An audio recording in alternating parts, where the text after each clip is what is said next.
Hello, I'm Annette Crouch, OSBA's Senior Deputy Director of Business and Finance, and I'm here with our CFO, Allison Morris. Allison's going to answer some questions for us about OSBA's investment committee and its investment policy. To start off, Allison, can you share some of the background information on the committee, when it was formed, and what its mission and vision are? Absolutely. OSBA's Investment Committee was formed in 2014, and the committee's mission is to develop recommendations for the OSBA Board of Trustees on investment policy and strategy. The desired outcome of OSBA's Investment Committee is the prudent management of investable funds, achieving long-term growth and income, and earning maximum return within acceptable risk levels. Can you tell us what the committee can and can't do? OSBA's Investment Committee members are allowed to develop an investment policy to be adopted by the Board of Trustees, develop investment strategies to be included in the investment policy, interview candidates and make recommendations to the Board of Trustees for hiring and terminating investment advisors, receive and review quarterly performance reports from the CFO and the investment advisor, and meet with the investment advisor annually for a full portfolio review. Conversely, the committee members are not allowed to select specific investments, change investment policy without approval from the Board of Trustees, set OSBA policy, and authorize expenditures. For those that might be wondering, can you tell us about the composition of the committee? Of course, the committee membership consists of a chair, one committee member from each of OSBA's 5 regions, the chair of the OSBA Audit Committee, who serves as an ex officio member, and OSBA's president-elect and secretary-treasurer, who serve as a non-voting ex officio member.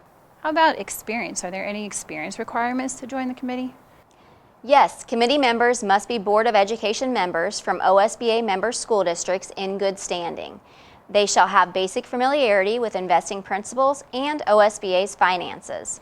Service on a regional executive committee is not a prerequisite. Moving on to OSBA's investment policy, can you explain the purpose of that policy? Sure, the objective of OSBA's investment program is to prudently invest funds to achieve long-term growth and income within acceptable risk levels. The purpose of the investment policy is to define the investment objectives, risk tolerance, investment selection process, and asset allocation guidelines, and also the evaluation benchmarks. Also defined are the responsibilities of the Board of Trustees, the Investment Committee, the Secretary-Treasurer, which is OSBA's CEO, the Chief Financial Officer of OSBA, and the Investment Advisor.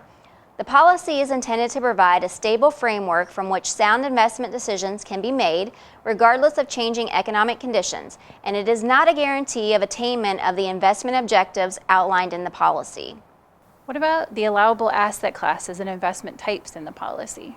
Based on the long-term performance and risk characteristics of various asset classes, the following asset classes and investment types are permissible under our investment policy. First is cash equivalents, which consists of money market funds, treasury bills, certificates of deposit, and corporate commercial paper. Next is fixed income, which consists of corporate bonds, U.S. bonds and agencies, and international and global fixed income investments. Last is equities, which consists of domestic equities, international and global equities, and long-short equities within mutual funds only. For investment types, we have individual equities and fixed income investments, mutual funds, and managed accounts. Are there minimum and maximum allocation percentages? Yes, according to our investment policy, we allow 2 to 10% of our overall portfolio to be held in cash and cash equivalents. We also allow 30 to 65% of our overall portfolio to be held in fixed income and 25 to 65% to be held in equities. How about restrictions? Are there any restrictions on the investments? Absolutely, there are restrictions. The current restrictions are the portfolio must be invested in bonds rated BBB or better, maximum portion of portfolio in a single diversified fund is 20%, and the maximum portion of a portfolio in a single security is 10%. Finally, how are the investments monitored?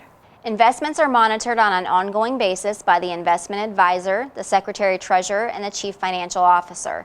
The investment advisor will meet at least quarterly with the CFO and the secretary-treasurer, and annually with the investment committee and the Board of Trustees to review performance and asset allocation.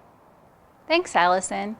And thanks to you for watching our video. If you have any questions about the investment committee or the investment policy, feel free to reach out to either Allison or myself.